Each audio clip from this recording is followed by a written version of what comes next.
Hello, welcome back to the Alabama Take series, Short Takes. I'm your host, Blaine Duncan. If you're tuning in for the first time, Short Takes is a brief interview talk show with a favorite artist, writer, painter, professional. What we do is we limit ourselves to only 4 questions, and as you might know by now, that 4th question is always the same.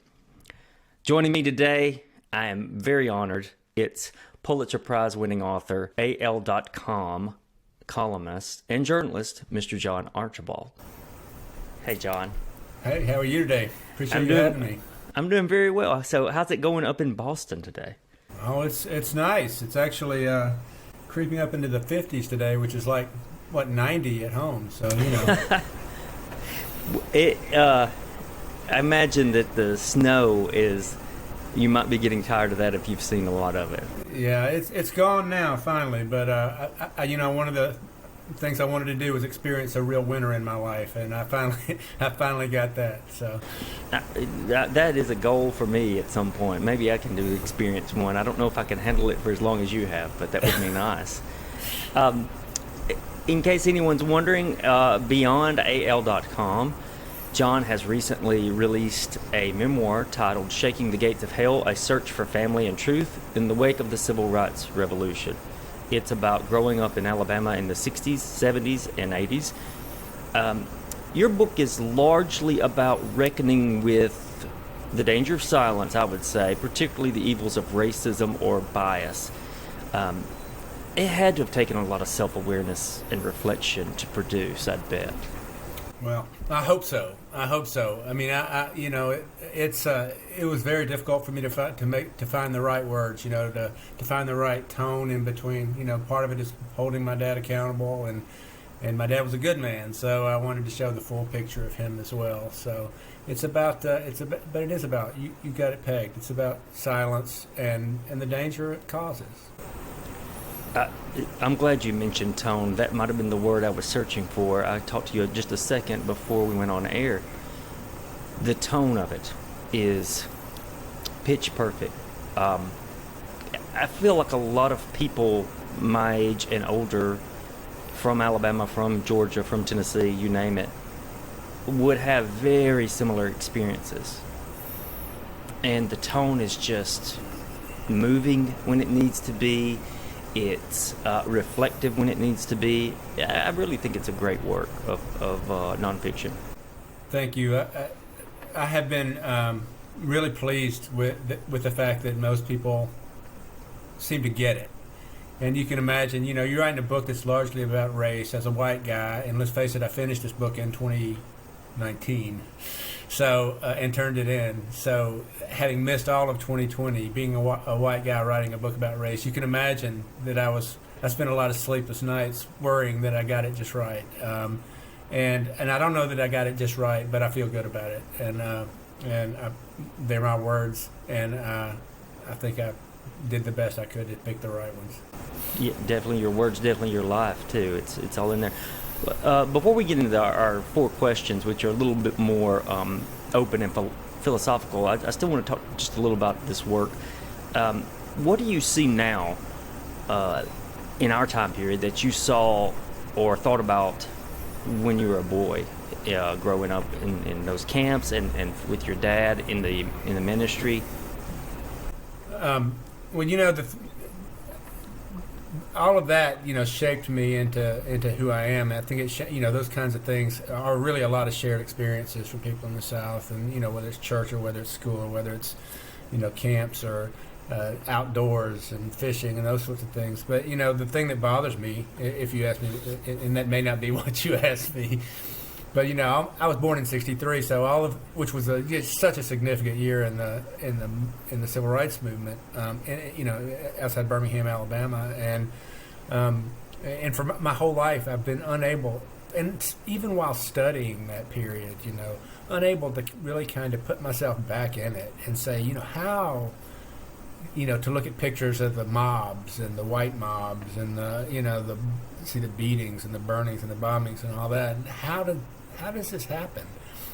Because all my life, you just didn't hear that. People, had a sense of shame perhaps about racism or those feelings, and so they didn't talk about them. But in more recent years, and not just in Alabama, I'm talking about across the country and the world, you hear that language a lot more. That sounds a lot like 1963 than it did 1973 or 83 or 93 or 2003. So, or even 2013. So in some ways, it feels like you can better understand that climate now than you could for most of my life.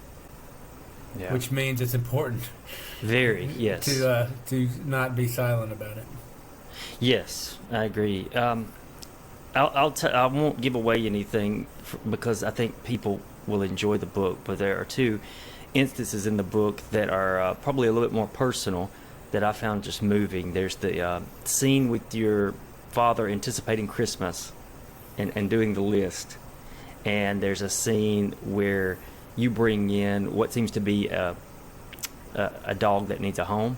Mm-hmm. I don't know, and those two scenes in the book just I still think about. I've read them a while ago, a week or so ago, and I'm still pondering them. And I think they work so well in the context of everything else. Anyone who picks it up and sees the subtitle will know what the context is. But those things, those personal additions, are just touching. They were touching and they were great, and that takes some strength, I think, to open up like that. Well, thank you. We, for those who want to know, we still have Barney the dog, who arrived on that morning of my dad's funeral, and he's a lot of trouble, but he's a good dog. Good for Barney. Glad he found you. Yeah, I'm glad he found us too. Well, let's get into the 4 questions, and all right, we'll see if we can have some fun with them or get some in-depth thoughts going. So the first one, what's a harsh truth that you have a tendency to ignore in your own life? I want to say that it has to do with seeing good people. Honestly, that's a strange thing. It's not harsh in the sense that, but I have a tendency, I think, to occasionally be too cynical about people, and particularly politicians, in which I have difficult time saying, "Hey, you did a good job." Okay. Because, sadly, because I write about politics in Alabama, usually when I've done that in the past, it has come back to bite me. So it kind of poisons me. But I think that's bad, because I think that part of, as we're talking about the importance of silence, it's not just about saying bad things. It's about saying good things when people deserve it. But also, it just struck me on a more personal, something that's more difficult for me is I think I was ambivalent too long about the death penalty, because I had to cover 6 executions and over the course of time, and witnessed several of those, and I always thought, and that always, of course, came on the heels of talking to both sides of the issue, I did all of that as a straight news reporter, and I tried very hard to be down the middle on those things. So I never really allowed myself to think or understand about it. But in recent years, as we've come to understand just how many people are on death row without adequate counsel or without a lot of evidence against them, and as we continue to see people who were improperly convicted run through with bad evidence, I think that I've begun to feel like I haven't been vocal enough about it, because I think the process is skewed, and I think that particularly in a state that proclaims to love life, it's awfully hypocritical for us to rush through that process the way we tend to do. Virginia banned the death penalty recently, I guess the first southern state to do so. So there's hope. Yeah, it's there needs to be more conversation about it at the very least. I thoroughly agree with that. There are times when I am not sure where my straddling lands. So That's how I felt about it as well. yeah, interesting. I'm an avid follower of you on Twitter, and I know every now and again both you and the guys like Kyle will share that you get what I would call hate email. What's something you wish you knew? What's something you wish people knew more deeply about your work? Maybe especially these people who send the hate mail or not. Yeah, I think first of all, I don't necessarily think that people who send the worst of it want to know anything about me, nor do I think they really read. But I think I would really like them to know the broad history of me, I guess, in the sense that, Alabama before 2010 was dominated by Democratic politics, which people tend to forget, which is a relatively recent time, and I've been doing this for 35 years. And I would hope they know that any of obviously I write an opinion column now, and most people who read me know exactly how I feel on the issues, and which would put me to the left of most people in Alabama, probably. Sure.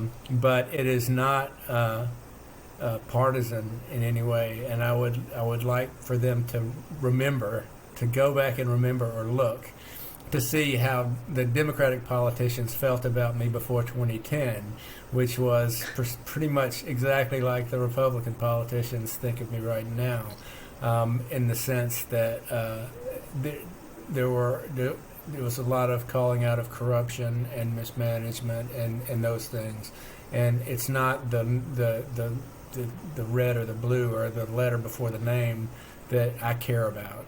It's not the partisanship that I care about. It's simply that I feel like I have an obligation to say what I think is right and what my reporting indicates is right. And so before they, it's very difficult in this day and age because we all have a tendency to judge people on the snap thing or one phrase or whether they're wearing a mask or not or a million different things. True. And so it's easy to be painted with a broad brush, and that's. I just would like people to remember that it has that my sword has sliced in both directions when I thought it necessary. Yeah, good. I'm always amazed at. I assume some of these people even follow you online, and yet they take every opportunity to be angry about. And I'm thinking, do you not follow him? Is this such is the nature of Twitter, I suppose. Yeah, it is. Which is both a wonderful tool and an emotional disaster. It is. So having probably been to your share of funerals as the son and grandson of a preacher, I bet you may have thought about this question. What do you hope people will say about you? If it's your funeral or it's your retirement, what do you hope they look back and say? Well, I have thought about this funeral thing, maybe more than is necessary. If only because I'm trying to put together a good Spotify playlist for it. Seriously, because I want my funeral to be a party. Yes. In which, I have my most fundamental belief is that we are the sum of our stories, right? I mean, what we do makes us who we are. And some of that's good and some of that's not good, but it all comes together to make us who we are, whether we regret it or not. So I would love at my funeral, which I don't want to call a funeral, I want to call it a party. And I want people to listen to music I like, and I want them to tell stories about me, whether they're embarrassing or not, and just so people can know what they remembered. And and I think that probably would do and I want them to drink tequila too while they're doing it, because they're not going to tell good stories unless they do. So they're going to have to do tequila shots, and they're going to have to tell stories about something they remember. And then I'll be happy. I'll be dead, but I'll be happy. Well, that'll be years and years from now, we hope. Well, but we hope. But that's a great one, because I've always hoped that that's how people will reflect on me in more of a sense of joy, or a place of joy. Maybe even not even in the funeral home or church. So no, I do not want to go in a funeral. I got to tell you, my whole goal in life really is to beat the death industrial complex somehow, which is, because no funeral home. If I can get I know they'll still charge me for the incineration process, as I like to call it. But any way I can find to thwart that, I would like to do that, just because I don't know why, it just bugs me. I'm happy you said that. I'm on board with that, and I may borrow that phrase from you. Yeah, the death industrial. If I could just build a bonfire outside, that would be great. Yeah. But unfortunately, that is not allowed. Right. Well, maybe the bonfire for the sharing of the stories then. Yeah. There you go. That's what we need. Yeah. Well, let's go to our fourth and final question. Maybe viewers know what this is. It's what's done up real good for you. All right. I'm pretty stereotypical on this. I've got I would say Bama football. Got to be there. To Kill a Mockingbird. Got to be there. The Princess Bride. Got to be there. Nice. Because I realized one time, my editor pointed out, this was several years ago, that he went back and found columns from 3 Augusts in a row. I don't know why August, but just August. 3 Augusts in a row where I had written columns that were essentially based on the Princess Bride, or different phrases from the Princess Bride, which always apply to Alabama politics. You keep using that word. I don't think you know it means what you think it means. It's inconceivable, et cetera, et cetera. Yeah. So, the Princess Bride, I could go on and on and on. There's a book I give away all the time.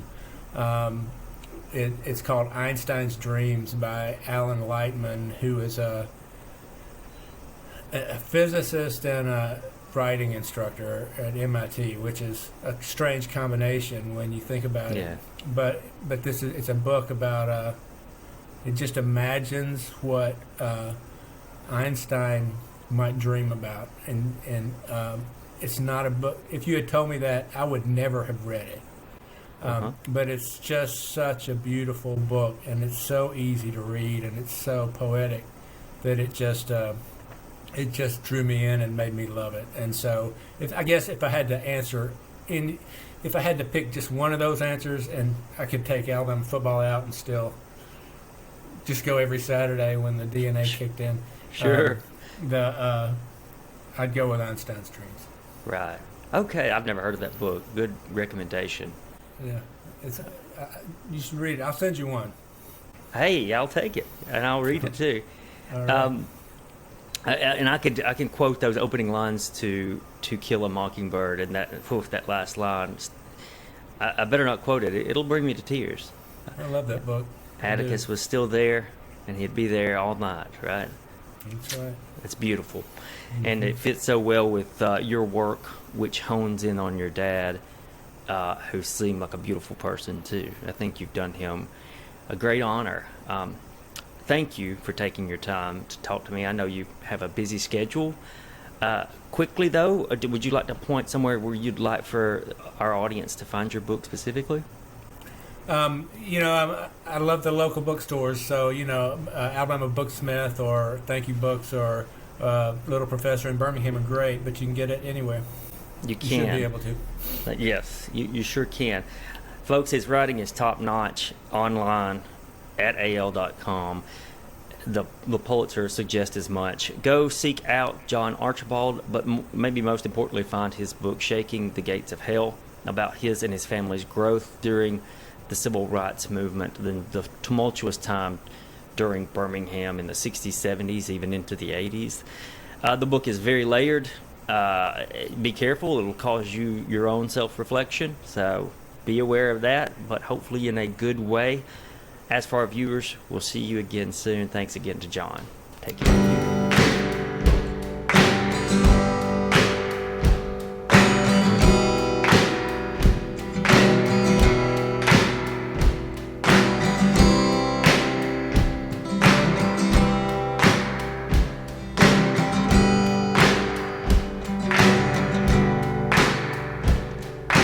Well, went walking and was blown away.